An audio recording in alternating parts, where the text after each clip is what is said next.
You gotta have like a compact. There's no girls coming here. I promise you that. Oh, guys, it's a long overdue.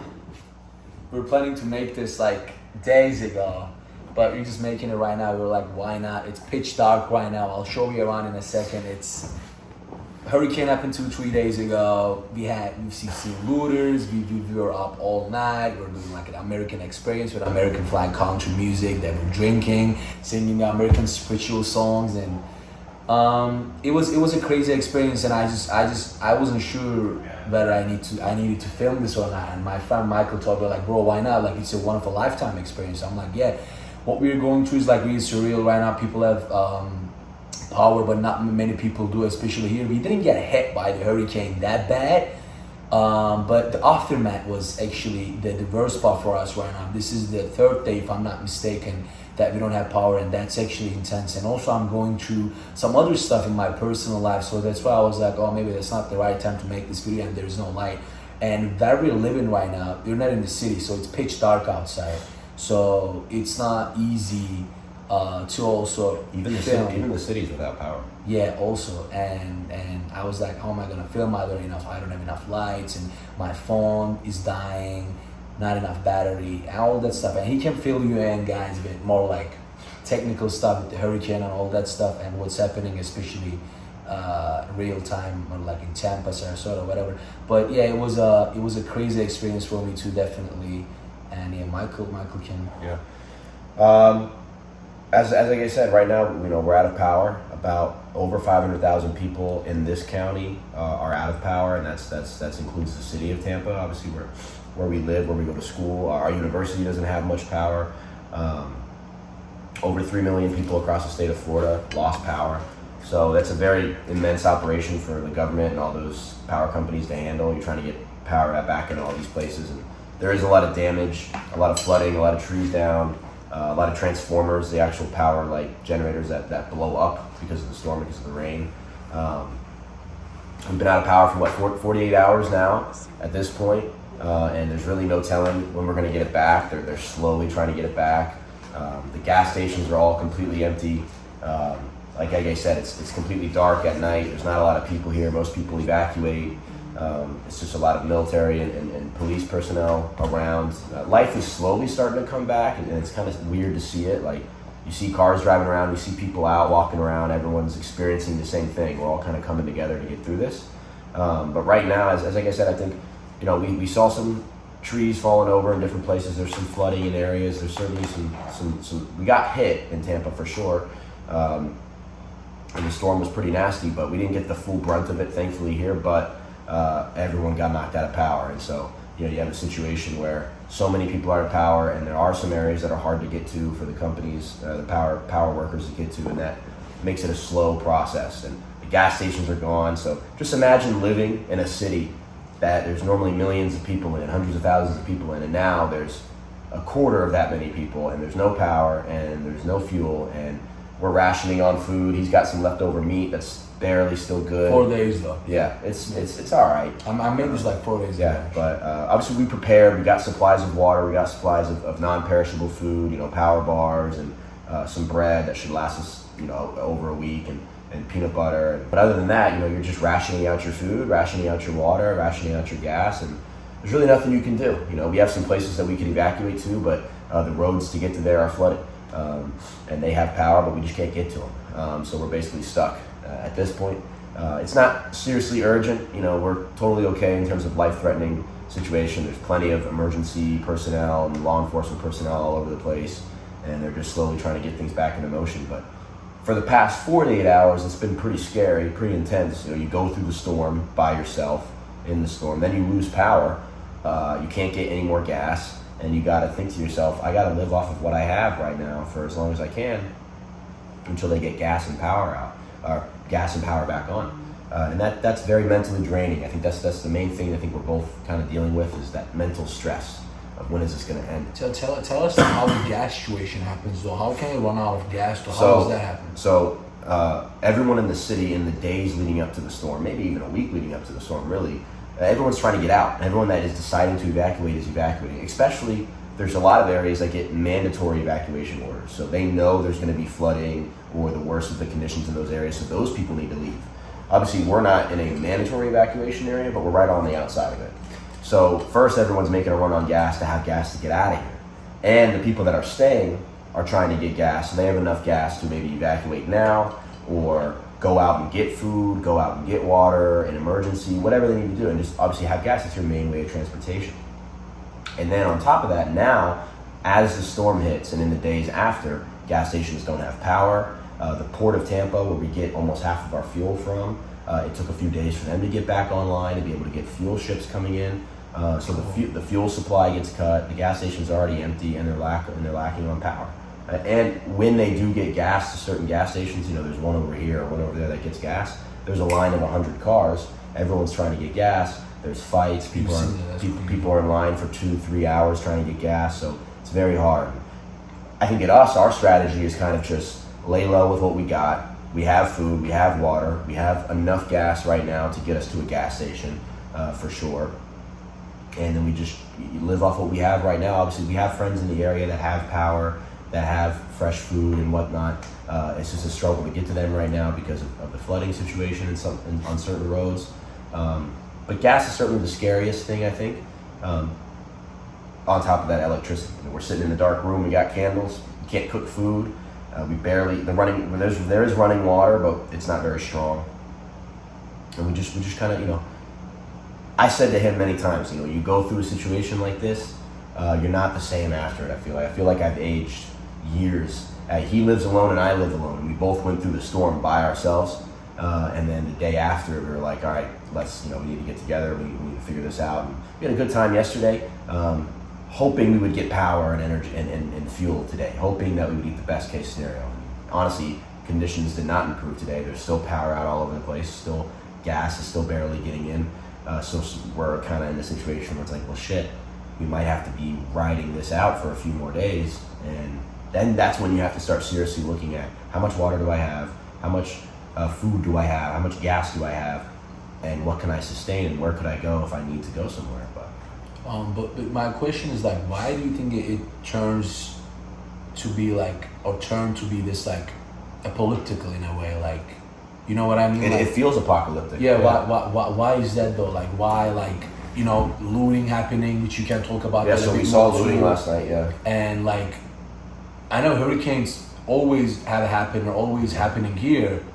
I've been here almost more than 2 years now, 3 years, and it hasn't happened this bad. So I wanna ask you that question, why this bad? I think this is the first time since you've been here where a storm has gotten this close to Tampa Bay, the eye of the storm, the landfall.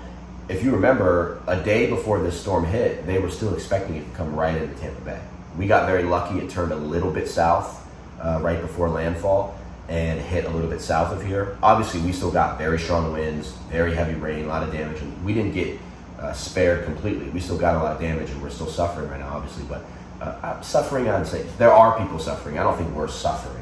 I don't want to be inconsiderate to the people that truly are suffering. But that storm turning a little bit south spared us. But there hasn't been a storm hit anywhere near Tampa Bay like this in over 100 years.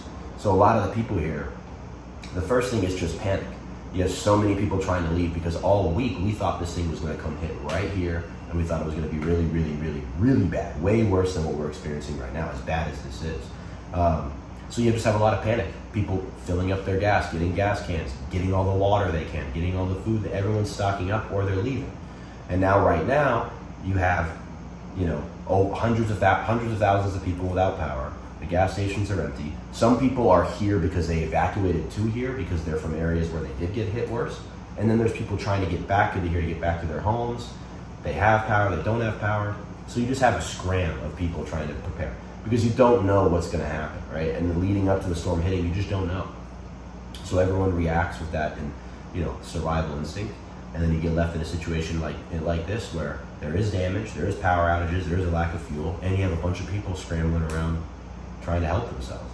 And unfortunately, we walked around a lot, we drove around a lot yesterday, right after the storm hit, and surveyed the damage, and it's pretty surreal. I mean, you just see people walking to go get food, or you see some houses that are flooded, and everyone is just experiencing this together. It's crazy to see a city all go through the same thing at once, and all, you know, take care of each other, obviously, but just, you know, we're all going through the same thing right now. Everyone's under stress, so much stress. For a week, we hear about this storm. And you know, they may not know, a hurricane came by Tampa literally the week before this one. It missed us, but it still flooded some homes. It still knocked some power out and left debris everywhere. So everyone was like kind of on edge. And then a week later, you get a storm come right through here. So it's just the psychological effect, I think, is number one. Yeah. You know, that's the number one thing.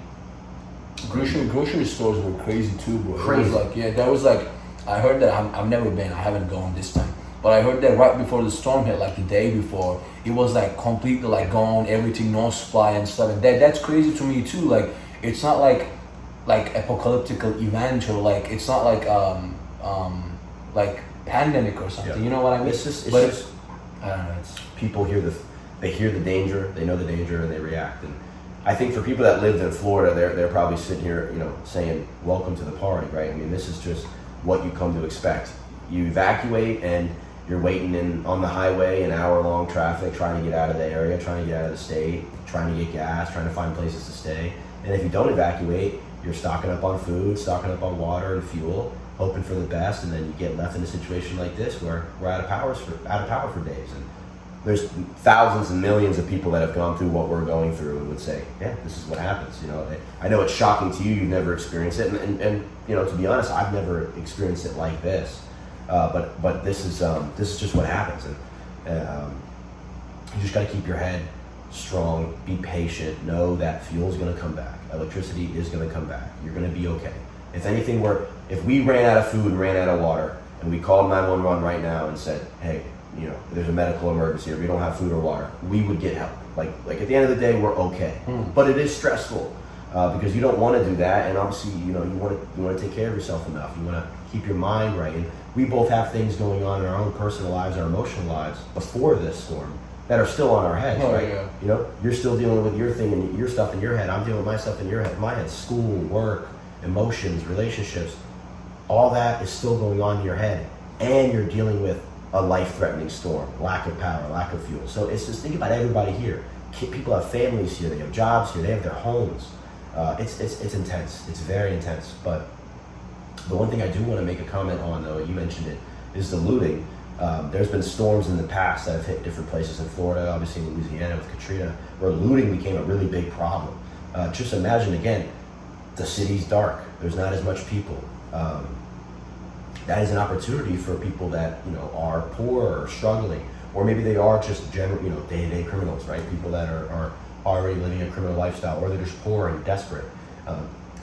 They go out and it's dark. People aren't home.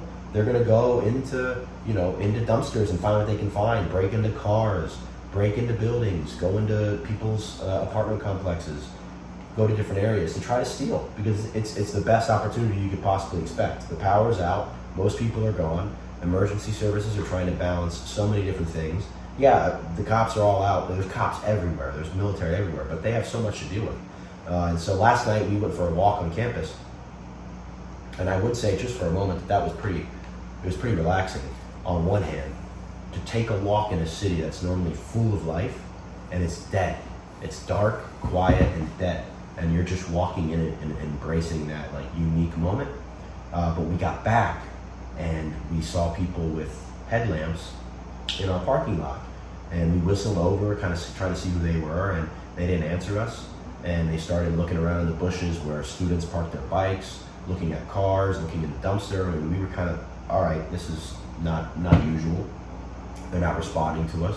And sure enough, once we got them, we kind of walked towards them, started yelling at them. They started walking away.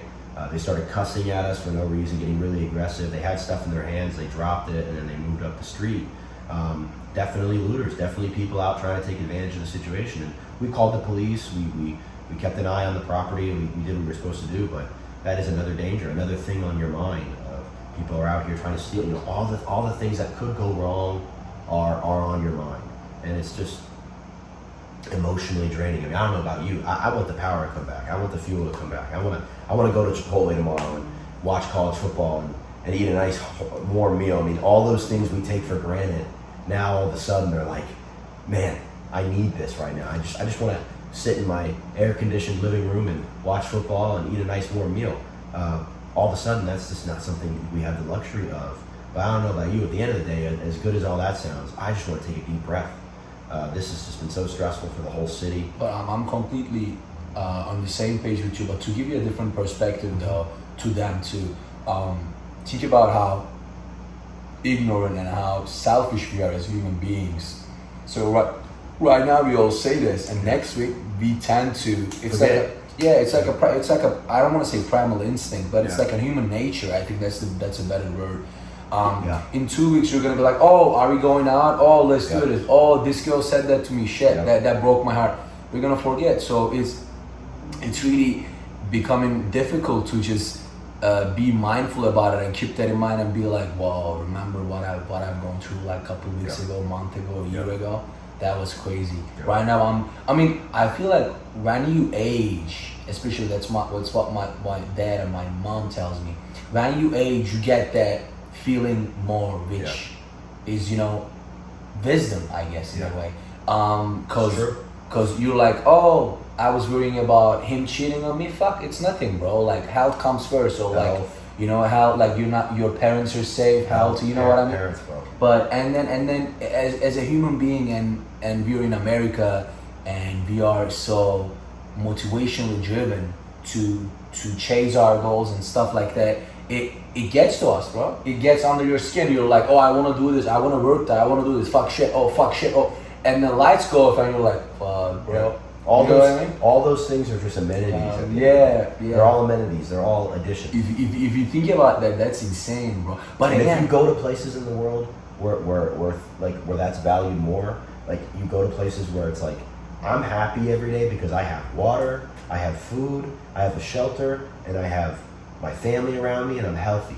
And those 5 things keep me at a level way up here. And we you know me, going through heartbreak, or you going through career and graduation and trying to figure that stuff out, living situations and all the stresses. It's like that stuff consumes our mind because we have the safety net of knowing, hey, I have an apartment here, I have water, I have food, I get to, I can be sad and heartbroken. Man, now you can't be. As heartbroken as I may be, and as stressed out about your future as you may be, right now it's like, how are we going to survive? Where are we going to go? How much food do we have? How much water do we have? All that stuff gets pushed away.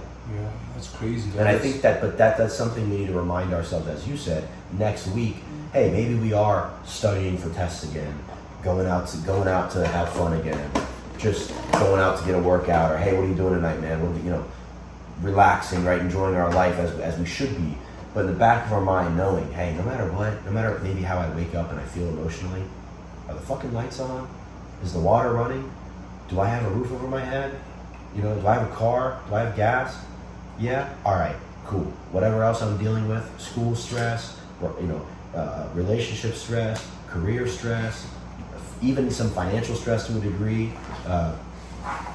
emotional stress, different friends and all the drama, and all that shit at the end of the day, you gotta have like a compact. There's no girls coming here, I promise you that. That's not... Shout out Versace. But I think we need to build like a foundation after moving forward from this storm. Build a foundation personally of this is what truly matters. These are the things that really I need to be grateful for, and I can't get shaken too far because I know at the end of the day I'm healthy. I have my family. I have the basic needs I need. I'm so grateful for that. I know what it's like to have a taste of not having it. I'm so grateful for this. And I'm just happy for whatever happens next, whatever I'm able to succeed in and pursue. I'm grateful because I know at the end of the day, I'm safe, things are gonna work out, and as long as I keep working hard, I'm gonna get what's meant for me. And I'm not gonna worry about it too much. So this is crazy. Like, if I'm gonna turn the light off, you're not gonna see anything. 20 minutes though, it's not bad, bro. Not bad. Like, take a look at this. Like, come on. Take a look at this. What do you guys think? It's pitch black. Now we're gonna hit the road. What's up? Now we're gonna hit the road and start walking to get warm food, cause we haven't had warm food Thursday. When's the last warm meal I had was Oh, for over me 24 hours ago. For me, it's 3 days. 3 bro. days? Let's get some form. That's crazy. Right here in the park, just chilling, no lights still. That's how we're gonna get through the day tonight. Alcohol, music, and good conversation. We're riding it, just like I Riding it said, out. guys. No light, Yeah. no light, and we just go to get some food, and we ate the food and just walk Shawarma. back, shawarma, and then right now about to go to sleep. Not much to do, talking a lot about life and how our ancestors would survive like back in the day, which is insane to me right now because it's just like you have a lot of time to reflect, that's for sure, and that's what he's doing right now, I guess. But that's definitely something to think about next week when we have the lights on. So yeah, you're gonna crash tonight here like this again. I don't think we'll have the power back anytime soon right now. Tomorrow maybe, it's a maybe, but I'm confident that we'll have it by Monday for sure.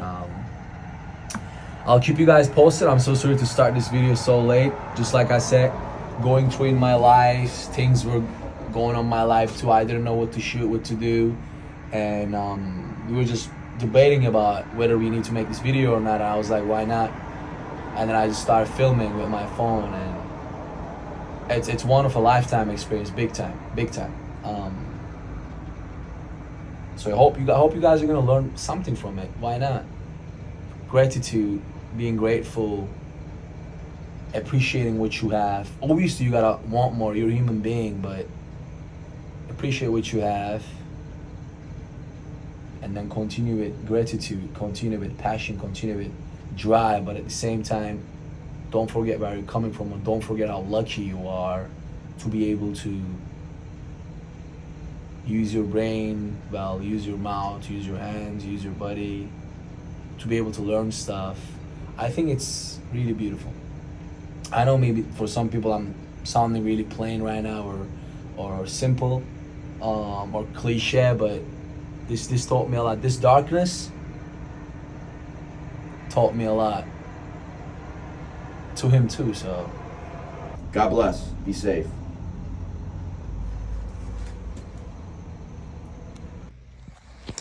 right, guys, welcome back. Another day. We're still laying down. We got still no power. We got things to do. Michael is right there. Watching college football. Apparently, I might have power back home, so we're gonna go check that out. But we haven't eaten nothing. We'll see. This is what, fourth day or third day? Fourth day is insane. So yeah, we gotta get moving right now. We're gonna go start walking out. Alright guys, good news. I got power officially. My roommate texted me, we're going to my place. Michael doesn't have power still. He's putting his roof back on. Hope you guys enjoy this video. I hope you guys learn something from it. Got an experience. That's what it's all about, this channel. Crazy couple days, and hope you guys got something from it, whether it's a small thing or a big thing. Maybe got some company, maybe you were eating and you just wanted to see a video and you learned something from it. Maybe you improve your English, maybe you got a new perspective about life and about how you view things, which is tremendously important to be a better human being and to better yourself. That's what I care. That's why I always watch different videos, different podcasts, different books, read different books, and make myself a better human being every single day. That's why we're here. That's why I'm driven to get better each and every day, and that what wakes me up each and every day too, with an excitement. Going to the gym quickly and just try to hang out with friends, and hopefully life will get back to normal in next couple of days. Hope you guys enjoy this video. Please don't forget to give it a thumbs up, subscribe. I know what we guys do here. You know what we do here. We always experience things, and with my experiences I'm trying to teach you how to be a better person, how to learn more, how to experience new things. That's what we do, experience and get better each and every day. See you guys later. Take care.